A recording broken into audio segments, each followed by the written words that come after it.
తరఫున మరి ఎన్నో కార్యక్రమాలు అద్భుతంగా మరి తాలూకా స్థాయిలో జిల్లా స్థాయిలో జరుగుతున్నాయి. సిపిఐ ఎంఎల్ లిబరేషన్ పార్టీ తరఫున జరుగుతున్నాయి. అందులో భాగంగా ఈ రోజున బంగ్లా మండలంలో మండల మహాసభ జరుపుటకు జిల్లా నాయకులు తాలూకా నాయకులు అందరూ రావడం జరిగినది.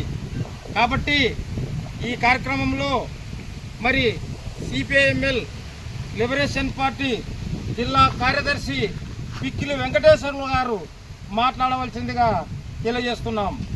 కామ్రేడ్స్, ముఖ్యంగా ఈరోజు నంద్యాల జిల్లా నందికొట్కూరు నియోజకవర్గం జూపాడు బంగ్లా మండల కేంద్రంలో సిపిఎంఎల్ లిబరేషన్ పార్టీ జిల్లా మొదటి మహాసభ మరి ఆ రకంగా కూడా నిర్వహించాలని చెప్పేసి అనుకున్నాం. అందులో భాగంగా జూపాడు బంగ్లా మండల కేంద్రంలో ఈరోజు మొదటి మహాసభ నిర్వహిస్తూ ఉన్నాం. ఈ మహాసభకు సంబంధించి చిరుకుచెర్ల గాబ్రియల్ గారు జిల్లా నాయకులు అధ్యక్షత వహించారు. ముఖ్యంగా ఈరోజు ఈ నియోజకవర్గంలో ఉన్నటువంటి జూపాడు బంగ్లా మండల కేంద్రం చాలా వెనుకబడినటువంటి ప్రాంతం. మరి ఏదైతే ఈ మండలంలో ఉన్నటువంటి రైతులు, వ్యవసాయ కూలీలు ఈరోజు అనేక దుర్భర పరిస్థితుల్లో ఉన్నటువంటి పరిస్థితి, అనేక మంది వెనుకబడినటువంటి వర్గాలు, దళితులు, బీసీలు, మైనార్టీలు కూడా పొలం లేని వాళ్ళు ఉన్నటువంటి ఈ మండలంలో ఉన్నారు. ఈ మండల కేంద్రంలో ఎక్కడో ఉన్నటువంటి సిద్ధేశ్వరం కానీ కొన్ని గ్రామాల్లో ఉన్నటువంటి గ్రామాల వాళ్ళు ఇక్కడ వరదల్లో మునిపోయేటువంటి వాళ్ళు ఇక్కడ సెటిలర్గా ఉన్నారు. అలాంటి వాళ్లకు చాలా మంది కూడా భూములు లేక, ఇళ్ల స్థలాలు లేక ఉన్నటువంటి పరిస్థితి రోజు ఉంది. అయితే ఈ మండలంలో ఉన్నటువంటి నిరుపేదలకు దాదాపు ఈ మండలంలో అనేక గ్రామాల్లో కూడా 1000 ఎకరాలు ప్రభుత్వ భూములు ఉన్నాయి, అసైన్మెంట్ భూములు ఉన్నాయి. ఆ భూములు కూడా పెద్దల చేతిలో బినామీ పేర్లతో ఉన్నటువంటి పరిస్థితి రోజు ఉంది. చందనా బ్రదర్స్ తో కూడా ఈరోజు వాళ్ళ పేర్ల మీద కూడా అసైన్మెంట్ భూములు ఉన్నాయి. అలాంటి భూములు ఈరోజు పేదలకు ఉన్నటువంటి నిరుపేదలకు అందరికీ కూడా కుటుంబానికి 2 ఎకరాల భూమి ఇవ్వాలని చెప్పేసి సిపిఎంఎల్ లిబరేషన్ పార్టీగా మేము డిమాండ్ చేస్తా ఉన్నాం. ఇది మా మహాసభలో తీర్మానం చేస్తా ఉన్నాం. దీంతో పాటు జూపాడు బంగ్లా మండల కేంద్రంలో ఇక్కడే ఫారం భూములు ఉన్నాయి. దాదాపు 1600 ఎకరాల భూములు ఈరోజు బీడి భూములుగా ఉన్నాయి. కేవలం 200 ఎకరాలు మాత్రమే ఈరోజు ప్రభుత్వం ఆ రకంగా సాగు చేస్తూ ఉంది. వీటి తోడు జైన్ కంపెనీలకు ఆ రకంగా కూడా ప్రభుత్వము ఇచ్చేటువంటి పరిస్థితి. ఎక్కడ కూడా జైన్ పరిశ్రమ ఉత్పత్తి కానీ ఉద్యోగ అవకాశాలు కానీ లేదు. గతంలో తెలుగుదేశం ప్రభుత్వం ఉన్నప్పుడు, అధికారంలో ఉన్నప్పుడు ముఖ్యమంత్రి చంద్రబాబు నాయుడు గారు ఆ భూములను పరిశ్రమలకు ఇచ్చారు. ఆ పరిశ్రమ అభివృద్ధి లేదు, ఉద్యోగ అవకాశాల కల్పన లేదు. మరి గతంలో మనం చూస్తే ఇక్కడ ఉన్నటువంటి ఆ పరిశ్రమలో ఉన్నటువంటి భూములు దాదాపు 1000 ఎకరాల్లో రైతులు సాగు చేశారు. విత్తనోత్పత్తిని రంగడంచ ఫారం భూముల్లో అందించిన చరిత్ర ఈ ప్రాంతానికి ఉంది. అలాంటి పూర్వ వైభవాన్ని మళ్ళీ ప్రభుత్వము ఆ రకంగా చేయాలని చెప్పేసి మేము డిమాండ్ చేస్తా ఉన్నాం.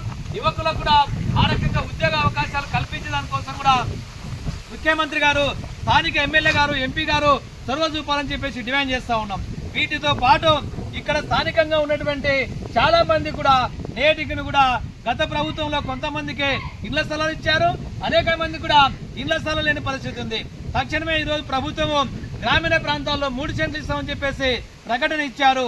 అన్ని గ్రామాలతో పాటు మండల కేంద్రంలో ఇక్కడ ప్రభుత్వ భూములు ఉన్నాయి. స్థానికంగా ఉన్నటువంటి వాళ్ళకి అందరికీ కూడా 3 సెంట్ల స్థలాన్ని ఇవ్వాలని చెప్పేసి మేము డిమాండ్ చేస్తా ఉన్నాం. వీటితో పాటు గత ప్రభుత్వంలో జగనన్న కాలనీలో బిల్డింగ్లు ఇచ్చారు, వాళ్ళకి ఇంకా డబ్బులు పడలేదు. ఎన్టీఆర్ కింద అప్పుడు బిల్డింగ్లు ఇచ్చిన వాళ్ళకు కూడా చాలా మంది కూడా బిల్లు పడలేదు. ఇవన్నీ కూడా సమస్యలు ఉన్నాయి. వీటిని ముఖ్యమంత్రి గారు, ఎమ్మెల్యే గారు దృష్టికి తీసుకుపోయి ఎమ్మెల్యే గారు ఆ రకంగా కూడా ప్రయత్నం చేయాలని చెప్పేసి మేము కోరుతా ఉన్నాం. వాటికి తోడు ఈరోజు జూపాడు బంగ్లాలో 102 ఎత్తిపోతల పథకాలు ఉన్నాయి. మరి కేవలం ఒక ఎత్తిపోతల పథకం మాత్రమే నీళ్లు పడతా ఉంది. రెండో ఎత్తిన పథకం ఆ రకంగా పంపులో ఆ రకంగా కూడా డబ్బులు ఉండడంతో వాటిని పూర్తిగా అమలు చేయలేని పరిస్థితి రోజు ఉంది. తక్షణమే 2 పంపుల ద్వారా రైతులకు సాగునీరు, త్రాగునీరు అందించాలని చెప్పేసి కోరుతా ఉన్నాం. వీటితో పాటు 1000 ఎకరాలు ఈరోజు పార్మంచాల గానీ అనేక గ్రామాల్లో, తరిగోపుల, రామసముద్రం గ్రామాల్లో 1000 ఎకరాల భూములు ఉన్నాయి. ఆ భూములకు కూడా ఈ లిఫ్ట్ ద్వారా పూర్తిగా నీరు అందించాలని, ఇంకా ఈ విస్తీర్ణాన్ని పెంచేదాని కోసం కూడా స్థానికంగా ఉన్నటువంటి ఎమ్మెల్యే గారు, ఎంపీలు కృషి చేయాలని చెప్పేసి మేము డిమాండ్ చేస్తా ఉన్నాం. పోతే ఈ రోజు ఉన్నటువంటి పరిస్థితుల్లో చాలా మంది కూడా రేషన్ కార్డు లేవు. రేషన్ కార్డు లేకపోవడం వల్ల పింఛన్కు అర్హత లేదు. కొంత పింఛన్ ఈరోజు ఇస్తామని చెప్పేసి మంత్రి గారిని ప్రకటన చేశారు, వితంతులకు ఇస్తున్నామని చెప్పేసి. సంతోషమే. చాలా మంది కూడా 60 సంవత్సరాలు దాటిన వాళ్ళు, ఒంటరి మహిళలు, వితంతువులు, వికలాంగులు కొత్త పింఛన్ ఆన్లైన్ లో అప్లై చేసుకోవడానికి నేటికి కూడా ఈరోజు ఆన్లైన్ లో అవకాశం లేదు. తక్షణమే ఆరకటువంటి అవకాశాలు కల్పించాలని చెప్పేసి మేము డిమాండ్ చేస్తూ ఒంటరి మహిళలకు గత ప్రభుత్వం 50 సంవత్సరాల ఉంటేనే పెన్షన్ మంజూరు చేస్తామని చెప్తోంది. ఇది చాలా అన్యాయం.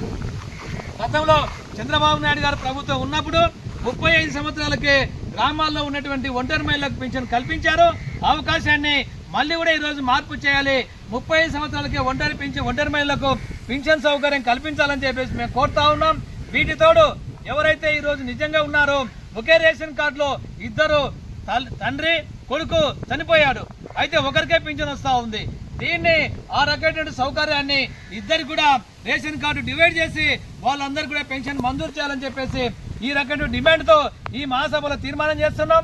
రాబోయే కాలంలో ప్రభుత్వం ఆ రకంగా కనుక చేయకపోతే సిపిఎంఎల్ లిబరేషన్ పార్టీ ఆధ్వర్యంలో ప్రజలను సమీకరించి పెద్ద ఎత్తున ఆందోళన కార్యక్రమ ఉద్యమాలు చేస్తామని చెప్పి హెచ్చరిస్తూ, నా పేరు Pikkili Venkateswarlu, CPML liberation party జిల్లా కార్యదర్శి. నాతో పాటు ఈ కార్యక్రమంలో సీనియర్ నాయకులు చెరుకుచెర్ల గాబ్రియల్ గారు, వేల్పుల ఏసన్న గారు, టైలర్ నాగన్న, అమరు, మరియు ఈ కార్యక్రమంలో రైతు సంఘ నాయకులు సోమన్న, రైతు సంఘ నాయకులు ఏసన్న గారు, మరియు నరసింహులు కాటేపోగు సామన్న, గణేష్ గారు, మహిళా నాయకురాలు ఎస్పీబీ లక్ష్మీదేవి, ఆశాబి ఈ కార్యక్రమంలో పాల్గొన్నారు.